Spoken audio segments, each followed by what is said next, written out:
Okay, welcome back everyone. Welcome to this conversation panel, Integrating Empirical and Philosophical Considerations in Political Theory. I'm Hannah McHugh, I'm a fourth year PhD candidate in the Department of Political Science, and I'm very pleased to introduce our speakers. So we have Adam Swift. Adam has been a Professor of Political Theory in the Department of Political Science here at UCL since 2018. And before that, Adam spent 5 years at Warwick and 25 years before that at Balliol College, Oxford, where he founded the Centre for the Study of Social Justice. Adam's most recent books are Family Values, The Ethics of Parent-Child Relationships in 2014, Educational Goods, Values, Evidence and Decision-Making in 2018, both of which were co-authored, and the fourth edition of Political Philosophy, A Beginner's Guide for Students and Politicians in 2019. He is currently hoping that Oxford University Press is in the process of agreeing to publish his co-authored book, How to Think About Religious Schools. And we're also very fortunate to be joined by Alice Baderin. Alice is a lecturer in political theory at the University of Reading since 2018, and prior to that Alice was a postdoctoral prize research fellow at Nuffield College, Oxford. She's working mainly on issues in the political philosophy of risk and questions of method in political theory. And Alice is currently working with David Miller on an edited book for Oxford University Press on political theory and empirical science, so very relevant to today's discussion. Okay, excellent. So we'll hear from each speaker for 15 minutes, and then we'll have 30 minutes for Q&A. So, thanks, Anna. Thank you, everybody. It's a great honour to be here. This is the first time I've spoken in front of an audience since before COVID, and I found myself strangely nervous, and that was heightened by the sense of occasion that was mustered before we met, before we sat down here. I've actually written out my talk, and I think I will deliver it. Tim mentioned different modes of dress between disciplines. There are also differences between presentational styles, and I would not normally read something I've written, but I was so keen to keep to time that I've decided to do that. I want to start by apologising for my topic. I was going to do that before I knew we were coming out of a session about sexual interaction. So this is a singularly boring topic compared to that, integrating empirical and philosophical considerations in political theory. But the reason I was going to apologise for it was that I don't think we should really talk as much as we do about methodology. There's been plenty of talk about that, all the literature on ideal and non-ideal theory and feasibility and realism and so on. My view is that we should, as Nike say, just do it. We should decide the kind of political theory we think worth doing and do it. So it's rather strange then to be talking about how we should do it, which is what I'm going to do now. So why did I decide to make you sit through a session on methodology? Rather than giving you an example of my preferred kind of political theory? Well, first, I don't really have a preferred way. As long as people are clear on what kind of contribution they're intending to make, what exactly they're trying to do and why it matters that they do it, then as far as I'm concerned, almost anything goes. The problems arise when people are confused about what can be claimed on the basis of the kind of work that they do. The second reason is that I've agreed to write a piece for the collection that Hannah just mentioned Alice is editing. And the idea for that collection is that the contributors draw on their own work to illustrate the relation between empirical evidence and political theory. So although this isn't an example of just do it, it's a little bit of an example of have done some of it and here's some examples of it. And thirdly, it's interdisciplinary.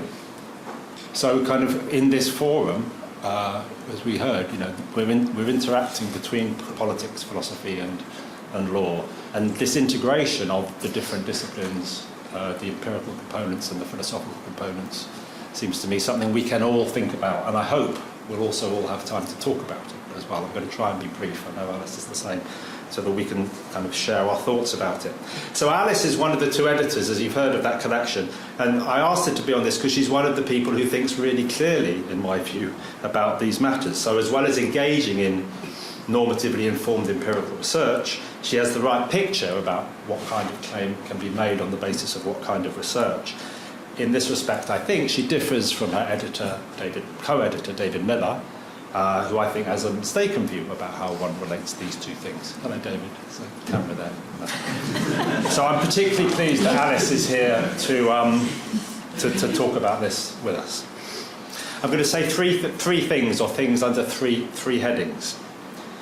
So first, I just want to outline some of the ways in which, in combining philosophical and empirical considerations, or as we might say, integrating the two forms of inquiry, can be mutually beneficial. It's not, I think, the case that each of them needs the other per se. So there are forms of both that can operate quite coherently and productively without any input from the other, I think. But they do need to come together to do some of the things that we should want both political theorists and social scientists to do. So social scientists, whether they know it or not, are typically motivated by a normative interest. Their research has, or is suggested by, some kind of value-laden agenda. But that interest tends to be rather vague or diffuse. For obvious reasons to do with specialisation and professional training, they operate with rather crude values of the values that crude versions of the values that motivate them, and they're not in a good position to explain and often even to understand the normative significance of their findings in a way that would satisfy philosophers. That training naturally leads them to lack confidence in their ability to interpret or understand their findings in normative terms, and I think that's entirely appropriate. They should be lacking confidence in their ability to do that. But it can also instill scepticism about the very possibility of offering a rigorous or systematic or even a defensible normative perspective from which to interpret or understand those results, which I think is not so appropriate. I did my graduate work in sociology, specialising in social stratification, because I wanted to know about inequality from a sociological perspective. How class works, how inequalities of outcome relate to inequalities of opportunity, what explains patterns and changes in patterns of social mobility, or differences in patterns between different societies, that kind of thing. But my early work was basically involved trying to explain to sociologists who did know those things about the ways in which their findings did and didn't have implications for claims about social justice or injustice. So I was in effect using philosophical thinking of a kind familiar to anyone versed in the Rawlsian or Dworkinian literature on distributive justice. I didn't have any special expertise, I just knew the way political theorists talked about distributional questions.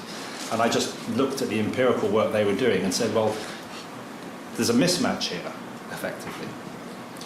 So sometimes what was shown was that the empirical findings lacked normative significance, because the conceptualizations through which they investigated empirical reality, the way they operationalized their variables, for example, didn't adequately capture the things that one would need to know in order to make claims of a more philosophically interesting kind. Their variables were, at the very best, crude proxies for the things that might really matter, normatively speaking. For example, the value from a social justice perspective of conceiving and measuring social mobility as occurring between class positions, differently located in a class structure, depends entirely on how those class positions are defined and operationalized. And the conceptualization used by the dominant sociological approach to social mobility was motivated much more by explanatory considerations. Classes as potential social actors, classes as groups of occupations sharing properties defined in social structural terms, than by any attempt to capture inequalities with respect to any kind of distribuendum that social justice theorists might be interested in. So, some beneficial influence of political philosophy on empirical research can come simply through the former pointing out that the things that the social scientists measure may not be the ones that matter, normatively speaking. One of the messages of my last book, this book about educational goods, is that if we start with a holistic vision that encompasses the many different ways in which educational processes can contribute to human well-being, the goods that education might produce, then we will be disappointed, to say the least, by the empirical researcher's preoccupation with cognitive ability as measured by test scores. The natural temptation to measure what can most easily be measured and then subjected to sophisticated quantitative statistical analysis, can drag empirical researchers away from investigation of other things that matter, and maybe that matter more. So philosophers can benefit social scientists by explaining the normative significance of their findings and by exhorting them towards more significant findings. Now that latter task isn't easy for them precisely because they're already measuring the things that are easy to measure. If the things that mattered were easy to measure, they might be already doing it. But I think still we can do a better job of urging them in that direction. So that was all about the benefits for social scientists of knowing about philosophy. But my DPhil, supervised by David Miller, was called For a Sociologically Informed Political Theory. And here I think the points are kind of more obvious in a way, or more familiar now. All that literature on ideal and non-ideal theory and feasibility and the welcome development, in my view, of applied philosophy have taught us that if we want political theory to be action guiding, then it's not enough simply to interrogate, criticise or specify values, principles or ideals. Nor, as Rawls knew perfectly well long before Sen made such a big deal of it, is it sufficient to engage in ideal theory, which is a different enterprise. If this distinction between ideals and ideal theory is unfamiliar, then I really recommend a paper by Hamlin and Stemplowska, which I think is the single best contribution on the whole debate, personally. So to make sound judgments about what to do, whether as individuals or collectively as a society, we need to have a sense of what's likely to happen if we do it. And in order for that to be more than guesswork, then those judgments should be informed by relevant empirical evidence. I kind of think this is so obvious that it doesn't really need saying. To take the area of education, one's philosophical judgments about principles and values, how to specify them, how to weigh them against each other, may clearly suggest that a society would be justified in preventing its members from spending their resources on elite private education, for example, or in sending their children to schools that select students on the basis of their parents' religious beliefs and then teach them those beliefs as true.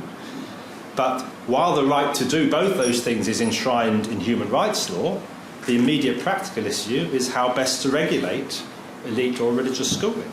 And addressing that requires us to look at the best relevant social scientific evidence and be sensitive to the full range of social mechanisms in play. Of course, policy decisions in education, as everywhere else, should be informed by the evidence. But again, of course, they must be motivated by the values. We need philosophy to identify and specify those values and to help us think about cases of conflict. What goods do we want our policies to achieve? How do we want those goods to be distributed? How should we respect non-consequentialist values that come into the equation? I'm going to talk about those in a minute. So empirical evidence can give us a sense of what outcomes are likely to be achieved with what probabilities over what timescales if we adopt particular policies, but philosophy is needed to help us decide which of those policies is the best one to pursue, all things considered, in the circumstances. So that's the first point, and the heading was mutually beneficial interactions between social science and philosophy. Second point, this is now about consequentialism and non-consequentialist philosophical considerations. Social scientific evidence is very important from a consequentialist perspective, where the concern is the production and distribution of valuable outcomes, but it's typically less important, insofar as non-consequentialist considerations are at stake. For example, debates about the justification of market freedoms and their proper regulation tend to turn in large part on the question of whether one sees those freedoms in consequentialist terms as justified because they lead to good consequences either for the individual possessing for the freedom or for others, or as demanding respect for other reasons, i.e. for non-consequentialist reasons. And the recent literature on family ethics provides another interesting case. Many in those debates, including me and my collaborator Harry Brickhouse, we rely heavily on claims about the importance of parent-child relationships that are drawn from developmental psychology. Our approach to parents' rights derives their content from a claim about the fiduciary role of parents. The thought is that parents' rights over their children should be just those rights that it's in children's interests for their parents to have over them. So we need to know what kind of relationship it's in children's interests to have with their parents. Actually, we need to know, first of all, whether it's in children's interest to have parents at all. And here we rely on a claim about the developmental value to children of parents having what we call intimate but authoritative relationships with the children they parent. But if, as others hold, parents' rights to do things to, with or for their children are not justified by appeal to the likely benefits to anybody, but should rather be understood as permissions to act in ways that are justified by other considerations, then the significance of social scientific, including here social psychological developmental psychology, that evidence is going to be much less relevant. But, and this is the point I want to make here, I think it's a mistake to think that only consequentialists need to factor in empirical evidence about the likely effects of any actions they might take or fail to take.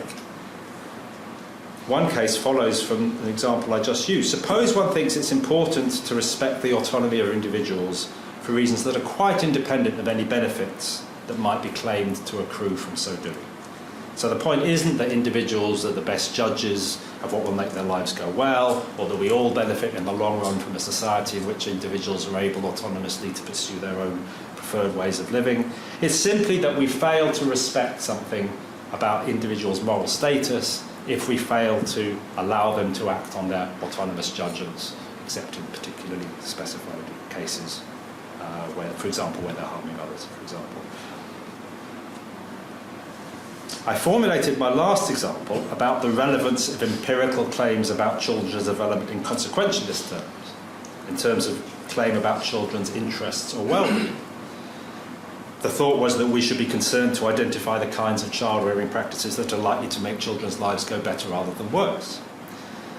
But if there are indeed better and worse ways of raising children in terms of developing their capacity for autonomy, then those matter just as much, if one cares about that capacity, for non-consequentialists as for consequentialist reasons. There are social preconditions to our becoming the kinds of agents that are worthy of non-consequentialist respect, and we need empirical evidence to know what they are. Here's a different case. Suppose we think it's important that people regard and treat others as moral equals.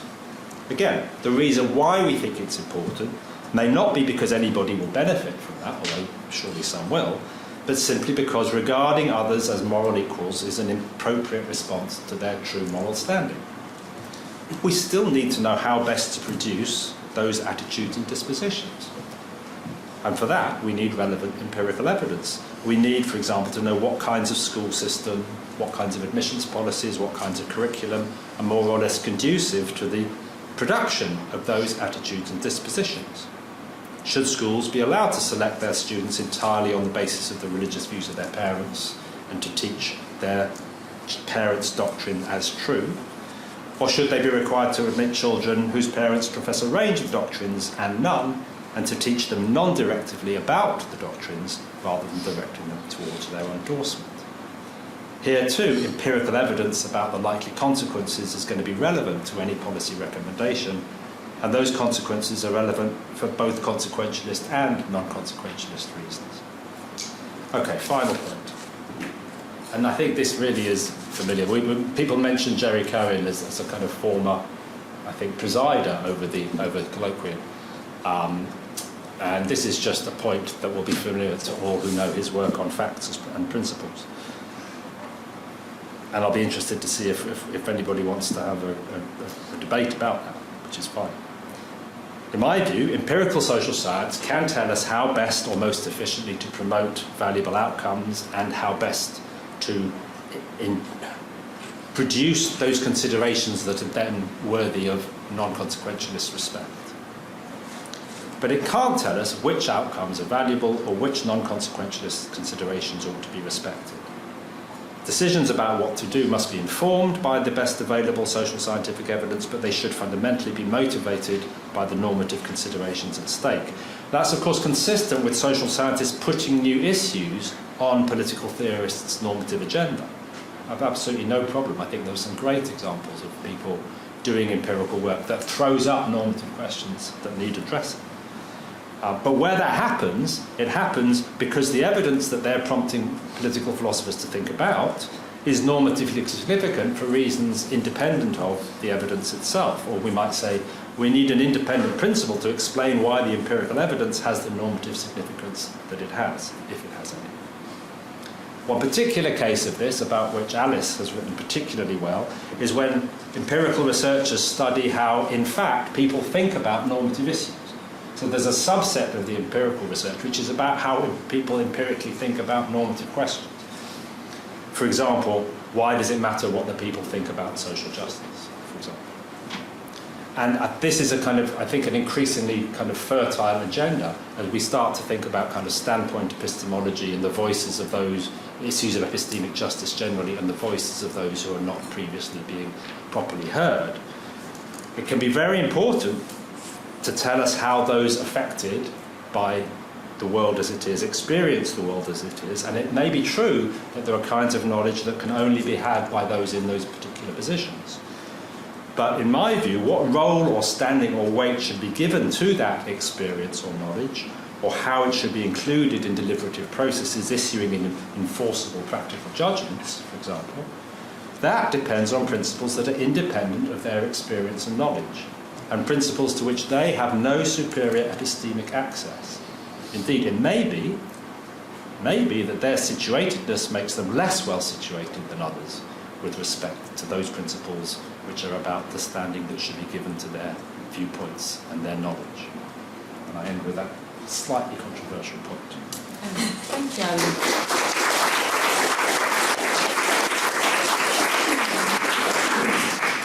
I'll pass over to Alison.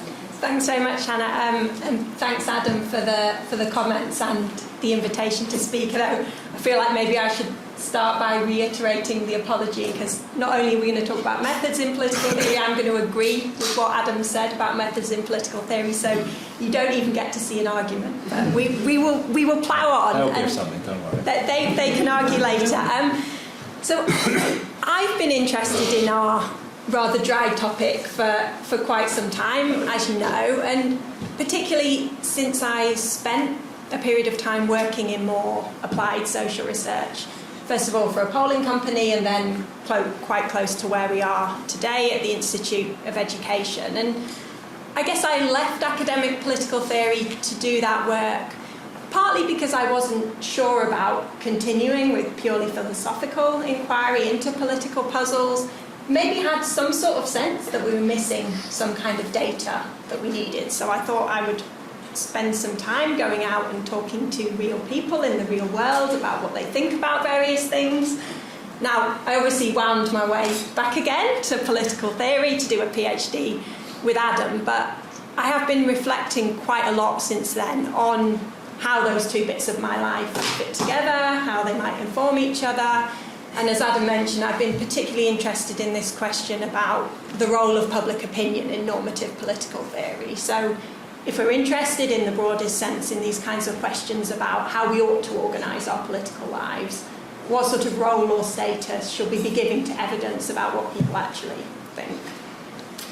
So I've been puzzling through that a little bit. And I agree with what Adam said about the kind of two-way sort of payoffs, right? So normative political theory, I think, can offer things to empirical social science, as well as social science and political science having things to say back to us. But I wanted to concentrate in my comments on the kind of second sort of direction of travel. And I wanted to briefly just give you a couple of examples of interdisciplinary projects at the borders of political theory and social science that I've been involved in that I think illustrate what I think are two particularly productive sort of models of empirically engaged or empirically informed political theory. And then I'm going to briefly contrast that with a third sort of model that I think has tempted quite a few political theorists, including David Miller, who Adam mentioned, but I think is much more problematic and might be the wrong way of thinking about how to work at those boundaries. So the first example I wanted to mention today, partly because it's work that I did with Lucy Barnes a few years ago, who's a political scientist, colleague of some people here at UCL, so I thought that would be kind of apt for today. So this was a project we did on the relationship between risk and self-respect. And so in that project we were trying to draw on some survey data to speak to this literature in political philosophy on the social bases of self-respect. So since Rawls, a lot of left liberal political philosophers in particular have thought that self-respect is central to social justice. And in particular, many of us have thought that a just society is one that gives its citizens the social basis of self-respect. So provides us with the conditions under which we can have a secure sense of our own worth, and we can also have confidence in our ability to pursue our own ends. So many of us care about this idea of the social basis of self-respect. I think many of us are also kind of tempted to make up stories about the sorts of economic or social conditions under which citizens are likely to have self-respect. And so in this project, we were trying to really, I guess, get a better empirical grip on one specific sort of story about the social basis of self-respect that we found in the political theory literature. And this was I think, intriguing sort of claim that was advanced by the American political theorist John Tomasi in his 2012 book, Free Market Fairness. Maybe some people have read it. So Tomasi says something interesting there. He says that economic risk is an essential precondition of self-respect. So Tomasi thinks to be exposed to economic risk or insecurity is good for individual self-respect. And so I guess his thought there, or challenge to left liberals, is to kind of say, look, if you care about self-respect, actually you should be endorsing a much more libertarian kind of set of economic conclusions. If you care about self-respect, you should actually be endorsing the sorts of policies that would leave citizens more exposed to economic risk. And you should be opposing things like compulsory retirement savings or measures to combat job insecurity or very generous unemployment benefits. So we thought this was an interesting sort of claim that was worth thinking about, but wasn't really empirically supported, at least by Tomasi himself. And so to have a more careful empirical look at it, we drew on a couple of existing large-scale survey data sets, so some evidence from the Health Survey for England and also the British Household Panel Survey. And we picked these out because we thought that they let us operationalise at least something like the Rawlsian notion of self-respect, and I'm happy to sort of talk more about trying to measure philosophical ideals if people are interested in that. So we thought we could have a go at measuring self-respect, and then we linked it to a few different indicators of economic risk. So we've only got time for headline finding today. So headline finding for today is that we think Tomasi's wrong. So actually he is right. He's right in one way, right? So what we find that he's right about is that exposure to risk matters for self-respect, and not just the socio-economic resources that somebody has at a given point in time. So I think that's kind of important, right? That this dynamic bit of the picture does matter, but the relationship goes the opposite way to the one he predicts, right? Economic risk is bad for self-respect. It's bad even for people who say that in general they like taking risks, right? So I mean, I guess sort of small upshot for Tomasi, I think, is that if he wants to hold on to these more kind of libertarian conclusions, he's going to have to help himself, I think, to more libertarian kind of starting point. He can't make this sort of move that he wants to make.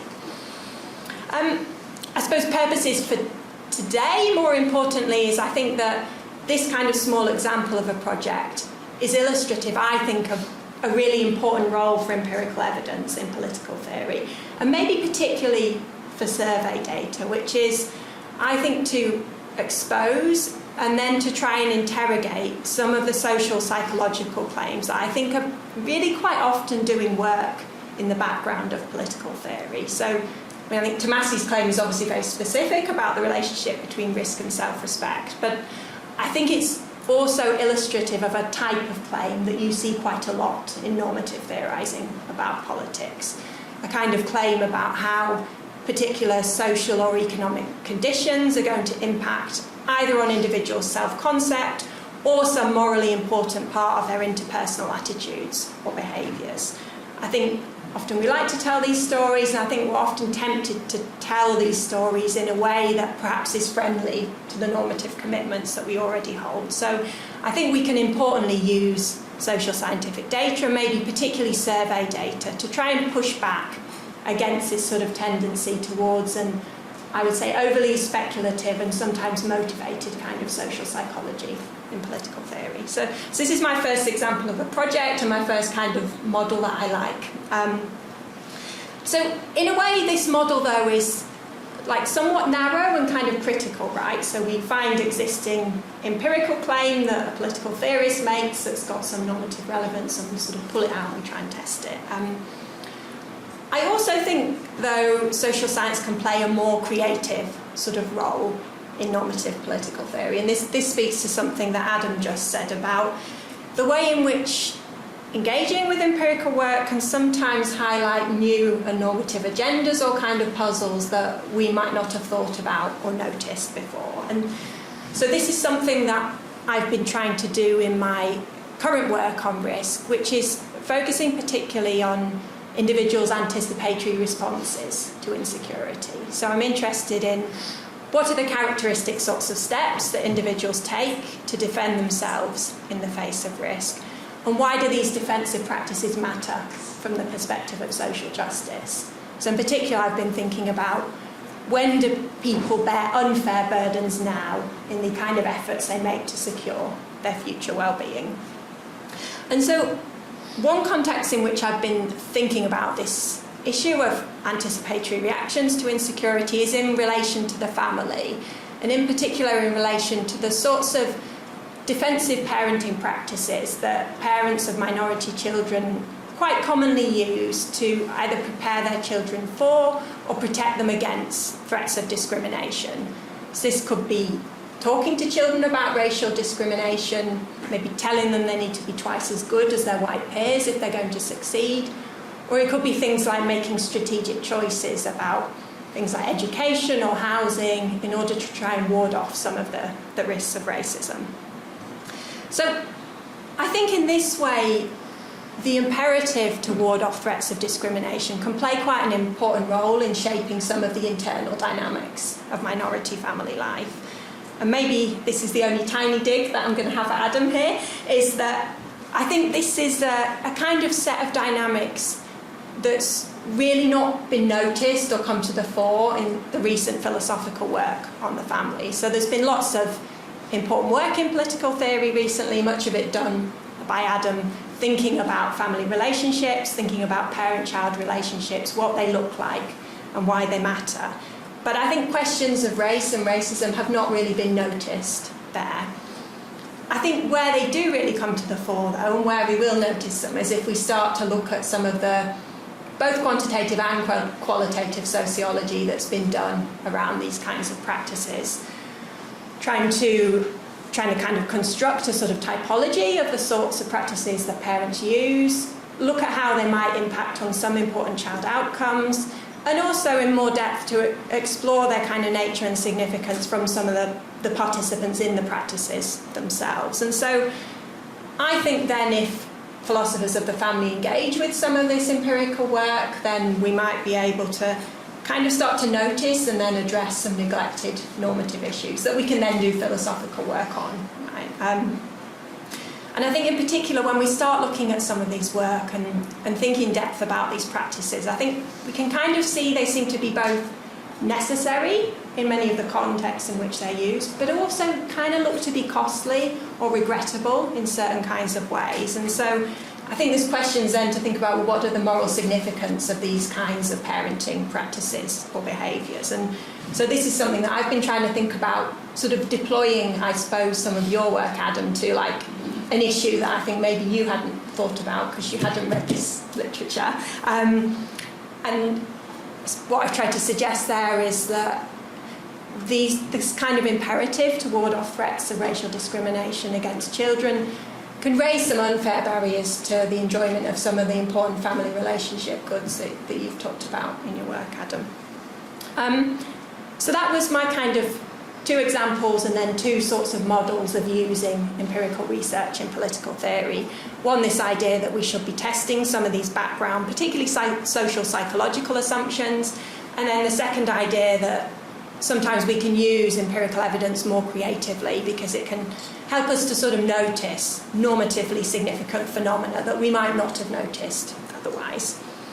So I wanted to just wrap up, Hannah, by more briefly saying something about a third kind of model of how we should work at the intersection of normative political theory and empirical social science that I think is much more problematic, but it is kind of what some political theorists seem to just automatically have in mind when they start to think about this topic. And so this third kind of model tells us to go and study the general public as political theorists. So we want to try and go out, find out what people in general think about the same kind of normative questions or puzzles that we think about and that divide us.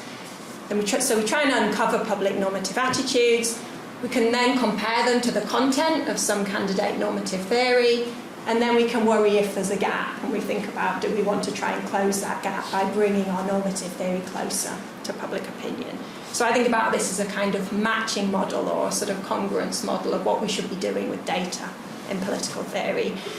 I think it's quite widespread, maybe particularly in empirically informed thinking about social justice. So, for example, some of David Miller's work, he argues that many contemporary theories of social justice don't leave enough space for considerations of desert. And he argues that desert should play a bigger role, in part because he thinks that the public in general care quite a lot about desert when they think about what's just or what's fair. And so we need to be moving normative theory closer to public opinion. So I think this model is kind of tempting to political theorists, but I think it's problematic for two sorts of reasons. The first is a kind of methodological one, which, Adam, you've talked quite a bit about in some of your work, reflecting on sort of some of your experiences of trying to find out what people think about social justice. And so the thought here is just that it can be really quite hard to find out what people think about the same things that the political theorist is thinking about. Not because people don't have kind of normative views or commitments about politics, they absolutely do. But I don't think we should go out there assuming that the sort of concepts and frameworks and distinctions that organise debate in political theory are kind of neatly or kind of stably replicated in the public mind, and so that we can just sort of go out and find out what people think about what we're thinking about. That can be really quite hard to do. Joe's talked about this in some of his work, trying to find out what people think about capabilities, and that turns out to be really quite hard to do because you can't get people to stick to the distinction between capabilities and functioning, and they start blurring the lines, and then you can get a bit cross about it, and they need to be tidier, right? So it can be hard to find out what people think about the questions as we want to organise them, right? I think secondly, though, even if we can overcome those kind of methodological issues in some cases, I think we're left with a very kind of deep puzzle about the normative significance or status of public opinion. So if we find the gap, when and why should we own the gap, right?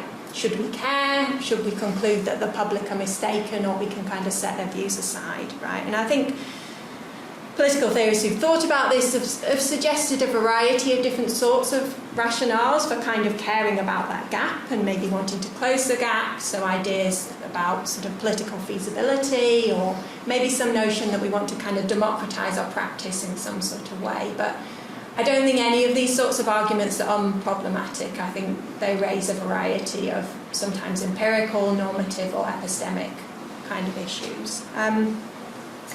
So I guess closing sort of thought is that I think yes to using social science in political theory, and we are doing more of it, I think, now, as well as talking about the doing. I think we are doing the doing, and I think this is a welcome kind of trend. But I think we should be primarily doing that in order to put a bit of pressure on these kinds of speculative social psychological assumptions that we sometimes like to lean on, and to identify some interesting new normative agendas. I don't think we should be so concerned about going out and trying to dig out public opinion on kind of fundamental normative issues. Thank you.